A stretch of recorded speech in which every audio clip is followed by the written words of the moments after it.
গানের চুমুকে। দর্শক, বৈশাখের এই আমেজকে ধরে রাখার জন্য আমরা নিয়ে এসেছি এমন একজন অতিথি যার গান শুনলে অবশ্যই আপনার বৈশাখের আমেজটা পাবেন। দেরি না করে তার পরিচয় করিয়ে দিচ্ছি। দর্শক, আমাদের সাথে উপস্থিত রয়েছেন বাউল শিল্পী শফি মণ্ডল। শুভ সকাল, বৈশাখের অনেক অনেক শুভেচ্ছা। কেমন আছেন? খুব ভালো আছি, আর বৈশাখে তো ভালোই থাকতে হয়। একদম, আপনাকে পেলে আমাদেরও বেশ ভালো লাগে, কারণ আপনার কাছ থেকে আমরা অনেক কিছু শিখতে পারি এবং জানতে পারি, সেই সাথে আমরা সুন্দর সুন্দর গানও শুনতে পারি। বাঙালিদের তো একটা কালচারের মধ্যে হচ্ছে পয়লা বৈশাখ, এবং পয়লা বৈশাখকে ঘিরে অনেক রকম একটা আমেজ থাকে, একটা আনন্দ থাকে। সব মিলিয়ে আপনার আসলে কেমন দিন কাটে এই দিনটার জন্য? বলা যায় যে একটা অসাম্প্রদায়িক উৎসব এটা, যেখানে কোনো বিভেদ নাই। তো সব মিলে একসাথে করি তো ভালোই লাগে, খারাপ লাগে না। আর বৈশাখটাতে এখন আমাদের দেখা তো আমাদের পরবর্তী প্রজন্মরা কেমন আনন্দ করছে ওটা উপভোগ করা। একদম। নতুন প্রজন্মের মধ্যে এই কালচারের বিষয়টি আপনি কেমন দেখতে পাচ্ছেন?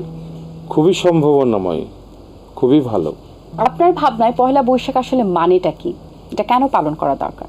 আমরা বাঙালি তো, আমরা বাংলাদেশের বাঙালি, তো আমাদের শুরু হয় একেবারে বছরের শুরুটা আমরা আনন্দ দিয়েই করতে চাই। আর সেই আনন্দটা, আর সেই বৈশাখে আমাদের ঘরে ঘরে একটা উৎসব থাকেই, নতুন ধানের, নতুন চালের, সব কিছু নতুন করে শুরু করার মজাটা থাকে। আর আচ্ছা, এই সকালের এই সুন্দর আমেজটাকে ধরে রাখার জন্য আপনার কণ্ঠে একটি গান শুনতে চাই। কোন গানটি শোনাবেন? গানে গানে বলি। একদম, ওকে। মাতাল হাওয়ায়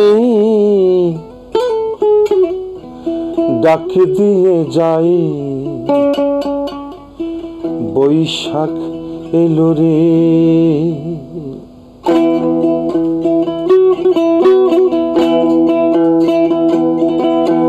মাতাল হাওয়ায় ডাক দিয়ে যাই, বৈশাখ এলো রে, বৈশাখ এলো রে।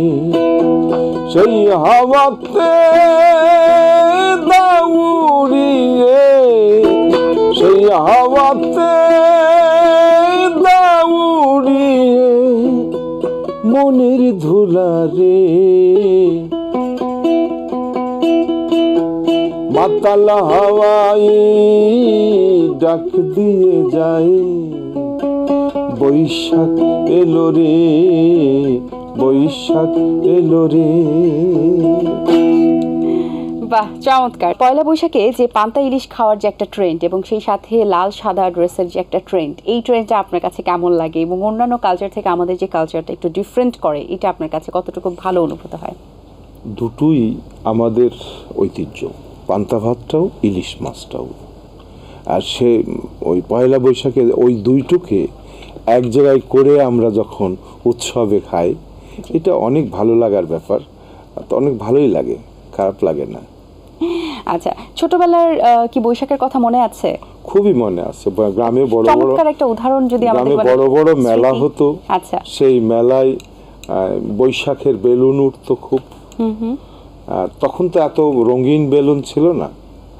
তো বৈশাখে বিভিন্ন পাড়া মহল্লায় দেখা যেত যে মেলা বসেছে, সেই মেলায় আনন্দ করে বেড়াতাম।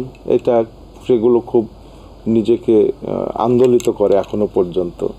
এখনের আনন্দের চেয়েও সে আনন্দটা মনে হয় ভালো ছিল, এরকম মনে হয়। এবং এই যে কালচার যে দিনগুলো থাকে, স্পেশালি যদি পয়লা বৈশাখের কথা আজকের কথাই বলি, এবং তার সাথে যদি সংস্কৃতির আরেকটি অঙ্গন যুক্ত হয় বাউল সঙ্গীত, তাহলে কিন্তু ব্যাপারটা খুব জমে যায়।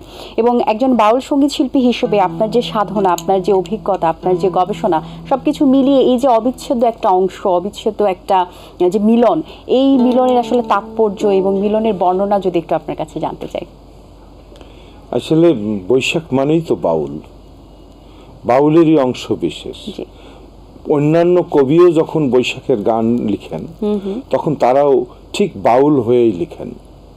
বৈশাখে যারা রবীন্দ্রনাথ থেকে শুরু করে যত কবি আছেন বৈশাখ নিয়ে গান লিখেছেন, তারা সবাই ওই সময়টুকু বাউল হয়ে গেছেন।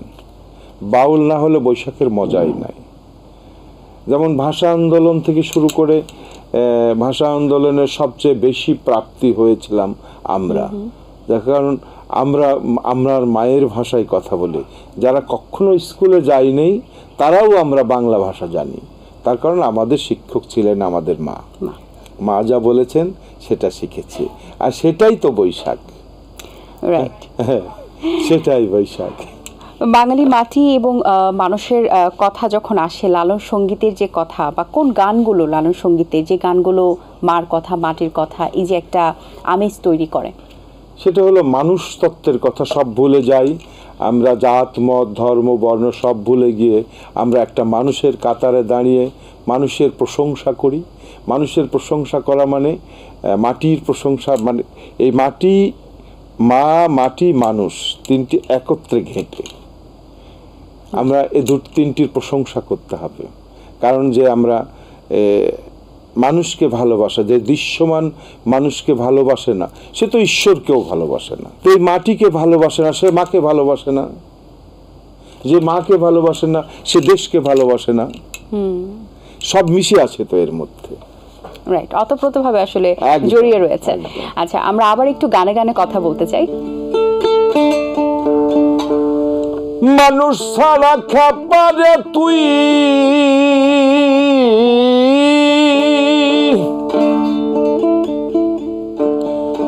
মানুষ ছাড়া খাপারে তুই মূল হারাবি, মানুষ ভজলে সোনার মানুষ হবি, মানুষ ভজলে সোনার মানুষ হবি, মানুষ ছাড়া খাপারে তুই, মানুষ ছাড়া খাপারে তুই মূল্য হারাবি, তুই মূল্য হারাবি, মানুষ ভজলে সোনার মানুষ হবি। মানুষে মানুষ গাথা গাছে যেমন আলেক লতা, মানুষে মানুষ গাথা গাছে যেমন আলেক লতা, জেনে শুনে মোরাও মাথা, জেনে শুনে মোরাও মাথা, যাতে তরবি তুই যাতে তরবি, মানুষ ভজলে সোনার মানুষ হবি, মানুষ ভজলে সোনার মানুষ হবি। বাহ বাহ বাহ, বৈশাখের আমেজটা আসলেই জমে যাচ্ছে। 1977 সালে ভারতের শাস্ত্রীয় গান শিখেছেন এবং 82-তে দেশে ফিরে আপনি সাইজি গানের উপর তালিম নিয়েছিলেন। বাউল গানকে বেছে নেওয়া, বাউল গানের উপর যে সাধনা, এটা আপনার জীবনে অতপ্রতভাবে জড়িত এবং বারবার আমরা এটা নিয়ে আলোচনা করি এবং বারবার আমরা এটা নিয়ে চর্চা করি। সেই জায়গাটা তো শুনবই, তার পাশাপাশি একটু জানতে চাই যে নতুন প্রজন্মের মাঝে এই যে সাধনার যে ব্যাপারটা বাউল সঙ্গীতের উপরে, সেটা আপনি কতটুকু দেখতে পাচ্ছেন? আমরা যেভাবে সাধনা করেছিলাম ওইভাবে ভেবে দেখিনি, তবে এখন যারা সাধনা করছেন, এই প্রজন্মের যারা আছেন তারা কিন্তু খুবই ভবিষ্যৎ সম্ভাবনাপূর্ণ। তার মানে তাদের ব্রেইন আমাদের থেকে অনেক ম্যাচিউরড, হ্যাঁ, তারা অত্যন্ত মেধাবী, আর পাশাপাশি সাধনা করার তারে আরেকটা অতিরিক্ত সহযোগিতা পাচ্ছে প্রযুক্তি। এই দুটো মিলে আমাদের চেয়ে তারা অনেক ভালো সাধনা করছে এবং বলা যায় যে এই প্রজন্মের ছেলেরা আমাদের এই ঐতিহ্য বাউল গান, আমাদের যে বাউলামি, আমাদের থেকেও ওরা সুন্দর করে ধরে রাখবে এবং বহন করবে, এটা আমার বিশ্বাস। অবশ্যই। এবং প্রচার প্রসারে আসলে আপনি কিভাবে কাজ করছেন, কিভাবে নিয়ে যেতে আছেন? প্রচার প্রসার বলতে আমাদের যে মহাজনগুলো আছেন, লালন, হাছন, বিজয় সরকার, ভাবা পাগলা, রশিদ উদ্দিন, তারপরে দূরবীন শাহ, মানে অনেক অনেক মহাজন যা বিশ্বে কোথাও নাই। তো এই মহাজনগুলোর বাণী এত সমৃদ্ধ যে ওই বাণীর পিছনে আমরা দৌড়াচ্ছি মাত্র, আমরা নিজেরাও প্রচার হচ্ছি, বাণীও প্রচার হচ্ছে। তো বাণীর চেয়ে আমরা প্রচার হচ্ছে বেশি, তার মানে বাণী তো আমাদের থেকে অনেক সমৃদ্ধ। হ্যাঁ, আজ থেকে 200 বছর আগে লালন ফকির মানে যে বাণীগুলো রেখে গেছেন, এখন মনে হচ্ছে খুবই খুবই আধুনিক।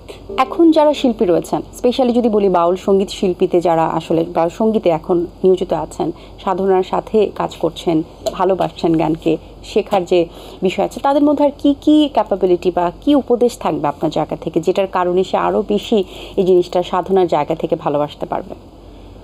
উপদেশ বলতে একটা পরামর্শ। বিষয়ের দিকে লক্ষ্য রাখতে বলবো আমি একজন শিক্ষক হিসেবে।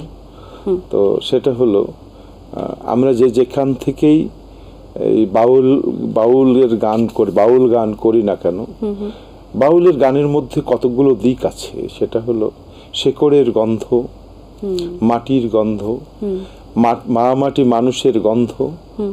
আমি পরবর্তী প্রজন্মকে এবং যারা বাউল গান ধারণ করছেন সবাইকে আমি বলবো যে আপনারা যেখান থেকেই এগুলো করেন না কেন, যে মাটির গন্ধটা যেন নষ্ট না হয়।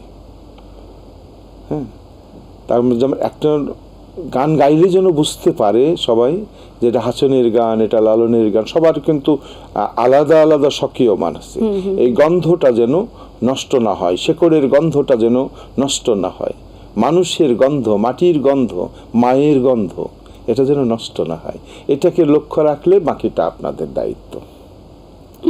বা চমৎকার বলেছেন। এই বৈশাখের আমেজে, এই বৈশাখের দিনে আসলে দর্শকদের উদ্দেশ্যে কি বলার আছে আপনার?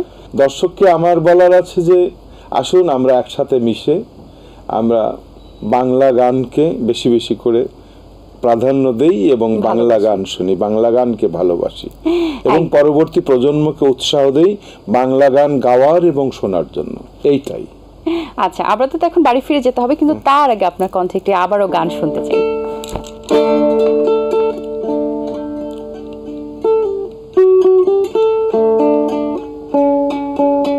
এদেশে যা পাপ গণ্য,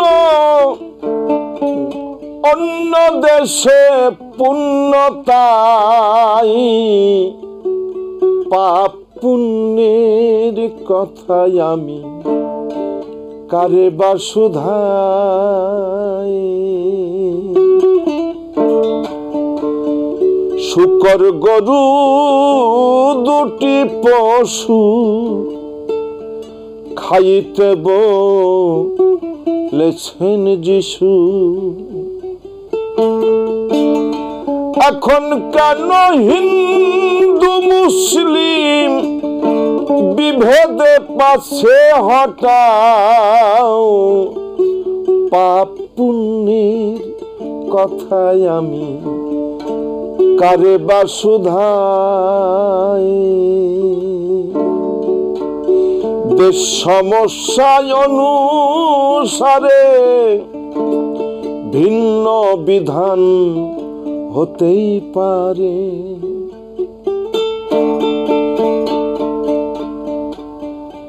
দেশ সমস্যায় অনুসারে ভিন্ন বিধান হতেই পারে।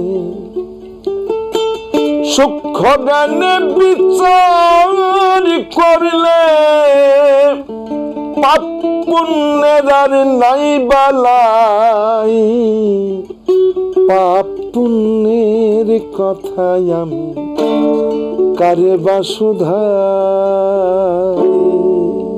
অসাধারণ, অসাধারণ, খুব ভালো লেগেছে। অসংখ্য ধন্যবাদ আপনাকে আমাদের বৈশাখের আমেজে আমাদের মাঝে যুক্ত হওয়ার জন্য।